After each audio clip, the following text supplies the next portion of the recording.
Hi, I'm Matt Falk, coming at you from Ha-de-Da Studio. Welcome to Past, Present, Future, the only podcast in the universe that dares to appease the ghosts of comedy past, comedy present, and comedy yet to come.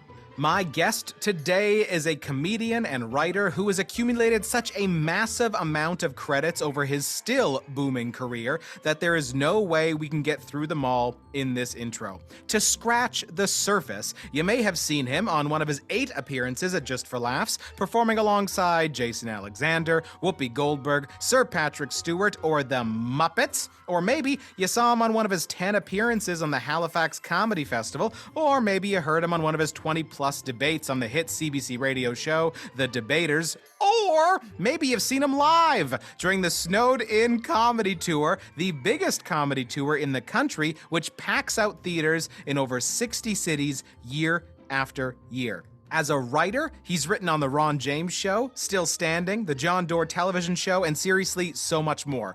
He's not just an audience favorite. The industry can't get enough of this guy either, with 4 Canadian Comedy Award nominations, 2 Gemini Award nominations, being crowned the winner of SiriusXM's Top Comic, and winning a Canadian Comedy Award for Best Male Stand-Up. This summer, he went from performing on a Winnipeg Comedy Festival gala, something he's done many times before, to hosting his own gala, a privilege reserved for only the best of the best in the industry, and his brand new dry bar comedy special, Holy Goose, is out now. Please welcome Pete Zedlacher. Wow, Matt, that is research. There's a lot to research for you, so it makes it easier. I never hear all of the credit. It felt like I was being eulogized. It felt like you were speaking at my funeral, like, a life well lived. Here's what he's done. I really hope that when it's your funeral, they don't announce it with such joy and chipperness. I disagree. I want it spoken exactly like that. Ladies and gentlemen, please welcome to the grave, Pete Zedlacher. As they bring in my urn, please welcome. He's about to headline on top of his grandma's mantle. I don't know why your grandma outlived you in this scenario, but hey, I want to say, so we've worked together in the far distant past, a word that I almost said correctly. But also, most recently, we had a Debaters episode together, which was incredible. You were hilarious. And I was there when you shifted from performing on a gala to hosting your own gala at the Winnipeg Comedy Festival. I was one of the people on your gala. How did that feel? Like that's a huge moment in the career. I'm assuming it feels good. It was a ginormous pat on the back when they had kind of said in passing in the previous year, maybe we'll have you back to host. Wow. And host is like, a celebrity comes in, That's like, right.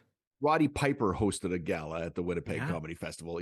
Gordon Pinsent hosted a gala at the Winnipeg Comedy Festival. Celebrities. So when that came up, I was like, wow, that is even just being mentioned in possibility of that happening. Yeah. So when it did come in, it came in right at the exact same moment, at the right moment. It put a real spring in my step for a good, 5 months leading up to the taping. We even driving around the city during the week of the festival, your face is plastered over these giant billboards all over the city. It's a huge accomplishment. Billboards, yeah. We see well, it's funny because I'm backstage at the theater, and I looked out the theater window and I could see the billboard for the show. It was just one of those full circle moments. I'm like, this is crazy. This is super cool. And then on top of that, the gala went super well. Everybody, yourself included, obviously, just smashed that show. That audience left there going, that was a lot of fun. So talk more about how good I did. Well, on my end, your name was very easy to pronounce. Yeah. So that was a good one. Yeah. Your intro was perfect, and then you went on stage and you crushed it in a new level. I love that I'm clearly joking and pandering for praise, and then you just went for it. You just compliment. That was so nice. Thank you. If you went up there and stunk up the place, I would have been I'd be telling the truth right now, but I was considering doing that. That's one. I go one of two directions when I get on stage. I either do well or I ruin any possible future career advancement for that's myself. great. That's a sign of a true artist when you go up there Really? and yeah, absolutely. If you go up there and kill and then the next night you go up there and bomb, that means you're doing something correctly. I'm That so absolutely I true. want to hear more about that. What are you talking about? Explain your thought process behind that. If you're going up there and doing consistently mediocre, you're not an artist. You're not pushing it. You're not learning. You're not growing with your audience, right? But if you go up there and just crush it one night and you go, "Oh my God, this guy is great," and then the next night they go up on stage and then they just tank, like that's because they're taking risks. They're trying something different. Wow. They're being, you know. Now to So, use an analogy that I'm not equipped to use, when you work out, you tear your muscle. You're actually ripping something and then it has to heal. And that's the only way. I had just read this recently. That's the only way to actually grow, is to like destroy something for pain. Pain needs to exist in order for there to be growth. So I guess I track with what you're saying. You got to fall down. You got to, even 26 years into my comedy career, I got to take risks when I'm trying new jokes. Like is this funny? I mean, after 26 years, I hope I got the kind of sense that there's something in this. But a lot of times you go up on stage and just kind of riff it out around the idea of what you have. And sometimes it falls right on your face, and you get up and try it again. And that's what art is. I love it, and I could chat with you about this forever, but it's not just my show. You know what I mean? We have presences floating in and out of this studio right now, and I don't know if you can sense it, but I can feel a cold chill in the air. Is that what my goosebumps are happening right now? That's exactly why they're happening. Thank you. No one plays along. I am the ghost of comedy past. Today I take you to the first best joke you wrote. Oh, that's intriguing. The question. What's that first best joke you wrote early in your career? That first killer bit. Okay, so this is actually very interesting. This is a great question, by the way. Thank you, Ghost. Yeah, I'll pass it on. He's gone. I wrote a joke in my first few months of comedy about the upcoming Spider-Man movie that was coming out. Okay. And my Tobey joke Maguire. was Tobey Maguire, Sam Raimi. It was very exciting. People were very excited. And I, as a Spider-Man fan, of course, I was very excited. Right. But I wrote a joke that film wasn't the proper medium to tell the story of Spider-Man. Okay. I said it should be a Broadway musical, which years later, boom, it becomes a Broadway musical, a real Broadway musical.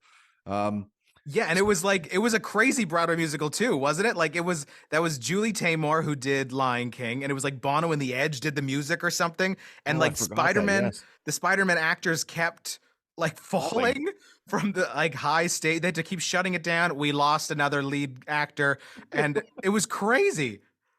If you were the understudy at Spider-Man, there's a good chance you're going to be called up that night. Understudy, that's the only time you're an understudy in Spider-Man Turn Off the Dark. You're going, I can't believe it. I'm going to get on stage tonight. I'm going to be a Broadway actor tonight. That's right. I'm going on in Act 2. I can feel it. That rope did not look strong. So what was the bit? So I performed a 3-minute version of what I thought the Spider-Man musical would be. Like spider senses tingling now, tingle ting, tingle ting. That was the first one that kind of people kind of paid attention because it was different. Obviously, it was very different from everybody else on amateur night. And you've always been very theatrical in your comedy, something that is very different from my comedy. I'm very subdued. I'm very laid back. So true. You're I don't like to emote. That's right. Yeah. Very mumbled. Yeah. It's all about the witticisms for me. This comes from a really organic place for you. You studied in New York City. Is this true? Yes. So I went to the American Musical and Dramatic Academy in the 90s. That's where I kind of started my show business career. And I wrote a couple of jokes right out of acting school that went right on stage. I had an acting teacher who said he spoke with a faux British accent, but he was from like American, but it was like one of those kind of guys, Sure, yeah. Every good actor should own a cat. You study the fluidity of the cat and the movement of the cat. So that I would perform Hamlet as a cat, so just, to be or not to be, I did that in acting class. Like You know what? I don't even think he's the only acting teacher that said that. I feel like I just read in an Yeah. acting book that if you watch a cat on stage, it'll be more captivating than most actors because it's truly Always. alive on stage. That's right. And even if it's just following a piece of fuzz with its eyes, it's more alive than the actor usually is up there. Because the audience is drawn to reality, right? So that's why I forget who is attributed to this quote, but never act with children or animals, because that audience is always watching because the kid doesn't just, is being a kid, and the dog is on stage. It's just being a dog, right? Yeah. So it's fascinating to the audience. There was a time when we were living near Toronto and I went to go see Warhorse, the play. Oh yeah. And it's these giant puppets of Puppets. horses. I remember this. Yeah. But they were done so well that I remember there was a moment when this horse was supposed to go on this trailer, and he kind of did this thing with his head where he kind of like didn't want to get on the trailer, and a part of me completely forgot it was a puppet, and I went, "Oh no, this horse isn't going to get on the trailer." And I like panicked for like a second and then realized, no, there's a dude inside of the thing. Yeah, that's that's some realism. They really thought of good. Everything for this warhorse. That's right.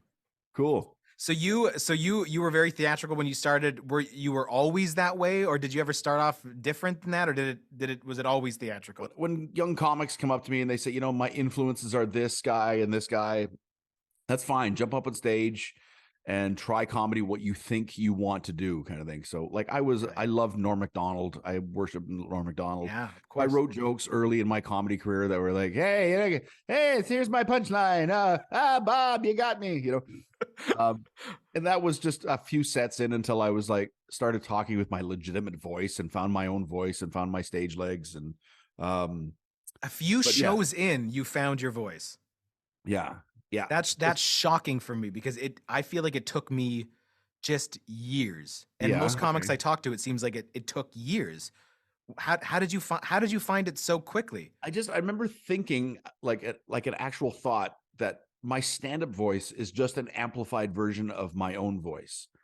So once I kind of put that into my head, I was like, okay, so it's just like you're performing a play, you're performing, in front of an audience, like, but now your voice is amplified through a microphone and through a PA system.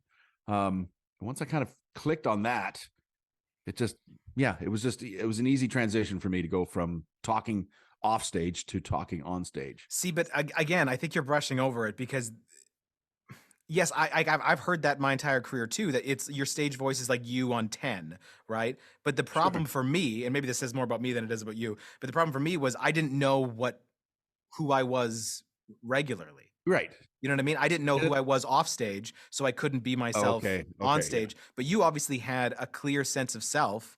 What do you attribute that to?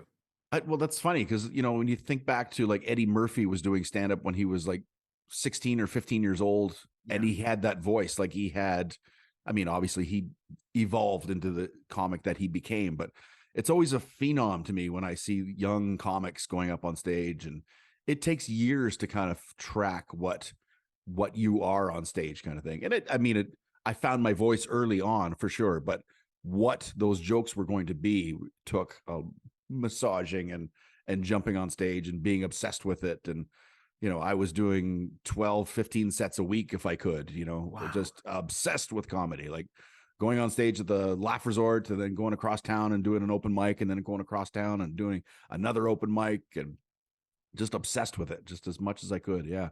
That's incredible. That's incredible. And the biggest thing I want to ask you is, and of course we're interrupted. Oh boy. No. All right, here we go. I am the ghost of comedy present. Answer this. How do you know if a new joke is going to work? Oh, see, I knew the ghost was going to ask this question, and you were circling around this topic earlier. So the ghost of Christmas of comedy present sounds like a cartoon dog. Does it really? What's a line a cartoon dog would say? And then we'll get the ghost to say it. Oh no, where's my supper? Oh no, where's my supper? Yeah, I guess so. Yeah. Thank you. Thank you, Ghost of Comedy Present, for that. Uh, I'm fascinated by this question too. And it actually was presented to me a couple weeks ago by a listener of the podcast who was curious about this kind of stuff. How do you know when you're writing a joke or when you come up with an idea? How do you know, oh, this is going to work on stage? I have a very clear rule. If it makes me laugh, it goes on stage. If it doesn't make me laugh, it does not go on stage. Like, which sounds absolutely clear cut is what you should be doing. But Right. a lot of comics write jokes thinking like, oh, audiences will like this. Oh, I bet you this material will kind of connect with audiences, kind of thing. Instead of thinking, hey, does this legitimately make you laugh? Well, then you bring it on stage. And I've had things that have made me laugh that just don't translate to stand up. Like it just this would work great as a sketch, or this is like a movie premise, or this might be like a sitcom moment instead of something you can do in stand up. Yeah. But those moments are rare because stand up is the perfect black box theater. Like you can create anything on stage. You can create Spider-Man the musical, or you can talk about relationships, or you could, talk about dogs or anything. You can create anything on that stage. So, and it seems like stand up was always like a natural voice for you to filter your thoughts through. Maybe. Yeah, maybe. I certainly enjoy it. Yeah, like that first few times that I did stand up and did well and then got paid in beer, I was like, this is what I want to do. This is amazing. This feels right. But then also finding the comedy community in Toronto and just, being embraced by them, and then saying, hey, Pete, you should come and do my show. And hey, can you come and do my show here? And it was just immediately, I was just off to the races. I'm like, I'm a comedian now. That's incredible. I always have this feeling when I'm writing a joke, my wife and I write together. So yeah, one of us will come up with an idea, we'll record it on our phone, and then we'll kind of workshop it together. But there's some moments where either she'll say something or I'll say something, and I can it's like I'm transported to the stage, and I can feel it working. I can just feel it. That's great. I can feel the audience laughing, and I know that I know that I know, oh, this is a funny and killer bit. Yeah. And I've only been wrong about that. I mean, I've been wrong like a handful of times, but when I get that feeling, then I know, okay, something special here is happening. But for the most part, that feeling doesn't come. It's just kind of like exactly what you said. Does this make me laugh? For me, I do probably less about myself and more about my ideal audience. I think about two people. It's actually it's my wife and it's my childhood friend that I'm still friends with him. His name is Josiah, and I think if it would make them laugh, sure, then I'm happy, because they're the two people that I'm my most authentic, funny self with. So I figure if this would make them laugh, then I'm okay if it doesn't make anyone else laugh. That's phenomenal. You have you obviously have a gift for comedy, like just that homing instinct of what's going to work kind of thing. And Ron James has the same thing. Like he can sit in a room and just write jokes and kind of riff to himself, and then walk on stage in front of 4,000 people and try a brand new bit, which is that's the scariest thing in the world to me. Yeah. I have to, and I think it's just because of how I started in comedy, is hit those mics. I have to go and hit those open mics and those, Monday night bar gigs and the Tuesday night at the Roadhouse, and just try brand new material there. And if it clicks, and if I hear something that works in there, then I walk off stage, make some notes, go, okay, maybe I can try that at the club. Then I'll bring it to an actual comedy club, and then I'll put a little polish on it. And then if it's really working, then I can bring it to the stage and then bring it to the Snowed In Comedy Tour. But it's this weird process I still have to do. Like you are a phenom to be able to just like write with your wife and then walk on stage and try a brand new bit. It's terrifying to me. There's definitely a process like yours, but I didn't grow up in my early years of comedy doing a ton of open mics. I only started doing that later in my life. So that process, I do that more now, like kind of what you described, getting up on a smaller stage, trying it and moving up to bigger and bigger stages. But for the most part, I'll just kind of sandwich it in to the hour. I'll just kind of put it in between, kind of a thing. But what you're doing is like a really kind of a beautiful traditional way of testing out material, because what it does is it makes sure that you're not getting in your own head. It makes sure that you're getting laughs every step of the way. And I think a Yes. lot of people forget that's really what comedy is. It's about making sure that audience is laughing. And a lot of these open mics, there's 7 audience members and 15 comedians waiting to get on stage. So Yeah. it's, if you can get a laugh in those rooms, it is, oh, I'm really on to something here. And you're writing a ton of new material because you have to do a new 30 minutes every year for the Snowed In Comedy Tour. So we do this, our national tour, the Snowed In Comedy Tour, goes from January until April. We do all the way across Canada, 8 or 9 provinces now. We skip Quebec and Good. well, I'm just something, it's a dot on the map that we want to hit, but Right. we haven't figured out that, cracked that nut yet. But it's 65 cities across Canada. Incredible. And every year there's 4 of us, and we write a brand new show every year. And audiences come back year after year. We talk to people after the show. There's, this is our 12th year coming. This is our 14th year coming. Like it's phenomenal. It's but it's heavy lifting. It's brand new show every year. About this time of year, every year, I'm like, ooh, I better get to work. I got a brand new show to put together for next year. It's insane because when I see you perform, it doesn't sound like a person who's like, "Hey, I'm this is written new in the last 6 months." It sounds like tried, true, tested, solid A material, and that is really hard to do. That's really great. hard to do. Thank you. And Thank you. and I think it is attributed to your work ethic. The fact that you are getting up on stage as much as you are, I think that's got to be the secret. That's the other thing I wanted to say. Like, I remember a young comic saying to me a couple of years ago at one of the mics here in Calgary, they said to me, he's like, wow, you'll really do any show, won't you? Like, kind of like in a backhanded kind of. Yeah, an insult.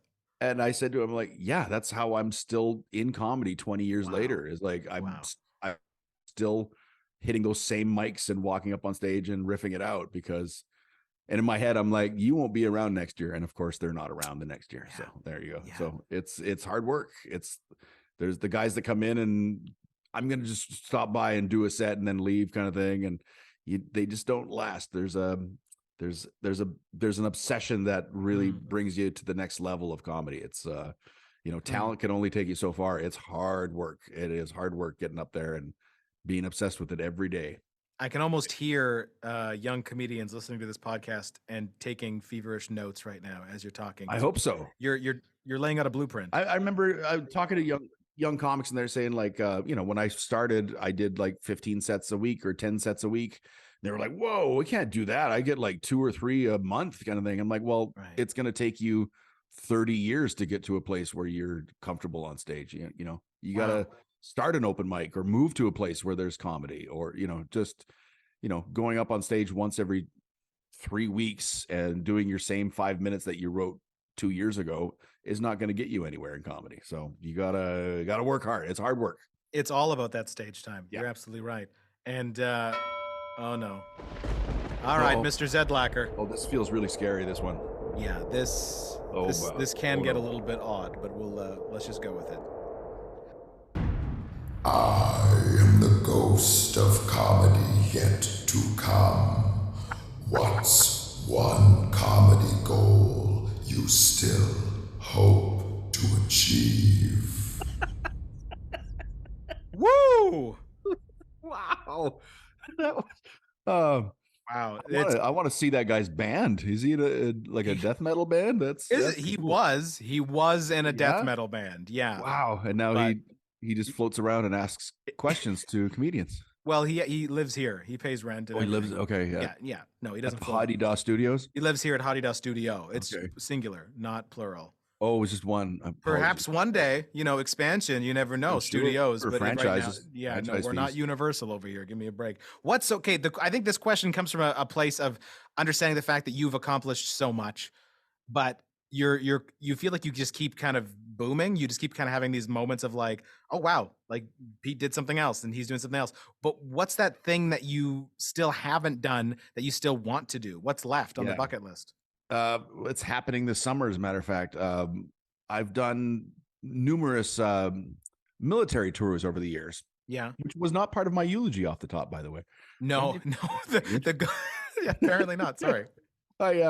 I've done, I believe, 13 overseas military tours performing for Wow. troops in war zones. And I always come home with stories that are, some I can turn into stand up and some that are they're just heartbreaking, or they're not the right medium for stand up.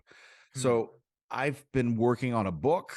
I've been working on a play for way too long.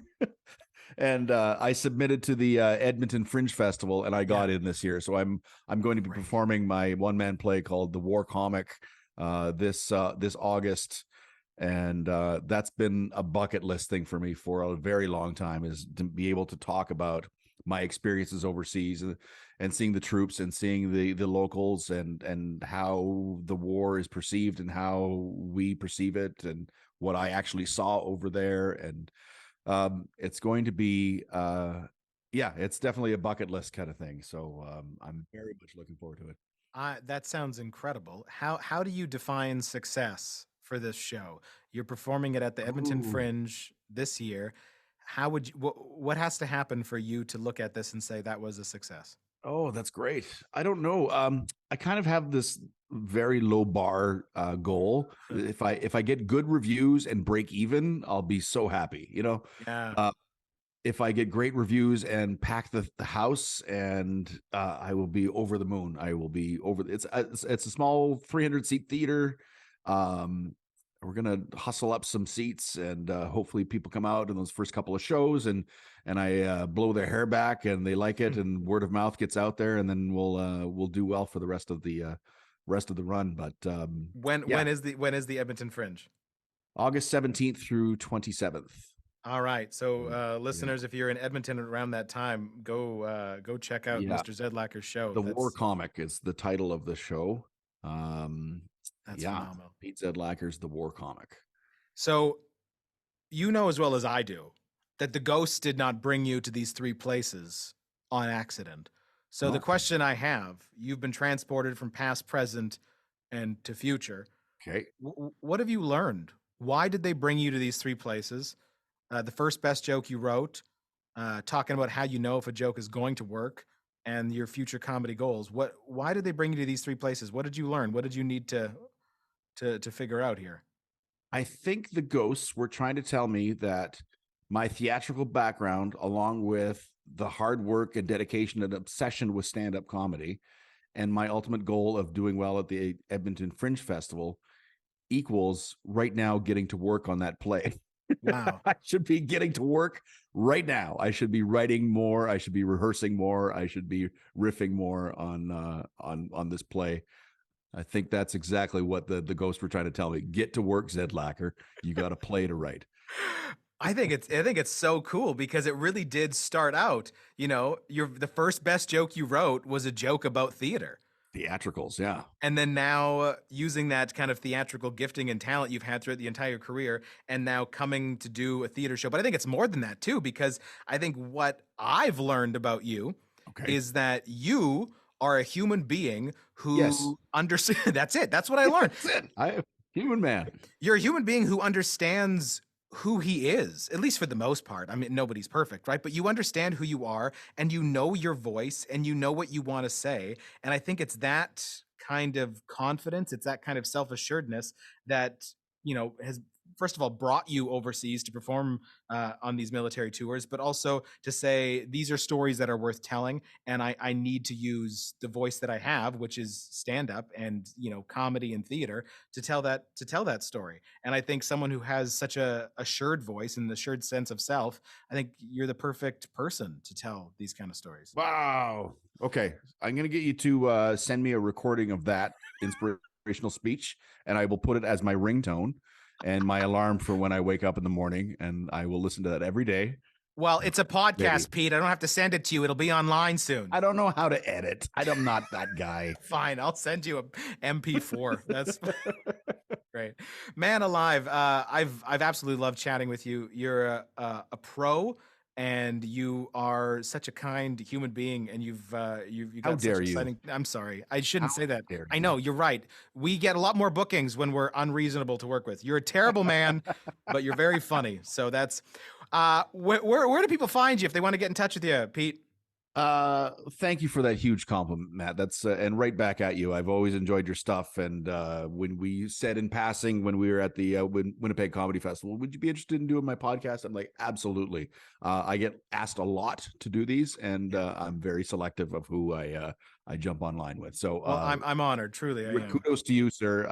I'm excited for your career, and yeah, you're a legit dude, and you work hard, and you're genuinely gifted in comedy. So, that means a lot. Thank you, Pete. Where you can find me is at Zedlacher is my social medias. That's Facebook, Twitter, Instagram, TikTok. You can find me on the TikTok doing the it's and zedlacher.com is my actual website if you want to send me a message or send me a message through social media, whatever you like. That little grunt you made when you mentioned TikTok is the grunt that everyone over the age of 35 says when they and I'm on TikTok as well. TikTok. So here we go. We made one for the Snowed In Comedy Tour, and it really blew up because it's just clips of us doing stand-up. So it got shopped around. So there's a couple of clips that are like 1.4 million views. I'm like, Jeepers. What? That's crazy. Yeah. So that TikTok is actually, we're asking audiences all last tour, like, how did you hear about the Snowed In Comedy Tour? And then finally this group of like 18, 19-year-olds were like, oh, we know you from TikTok. And we're like, nice. Wow, it actually works. Wow. So we did it. We did it. We're still relevant. We're still relevant. Yes, exactly. Oh, that's amazing. Thank you so much. Huge thank you to my incredible guest, Mr. Pete Zedlacher. We will put all those links in our show notes, so get in touch with Pete and check out what he's doing, especially his show. If you're in Edmonton at the Edmonton Fringe Festival, August 17th to the 27th. Also want to thank the ghosts of comedy past, present, and future, and thank you most of all, to all of you for listening. Please, on your favorite podcast provider, would you consider leaving us a review, subscribing to us? That helps other people find the show. I'm Matt Falk. Until next time, God bless us, everyone. That's great. That's really great.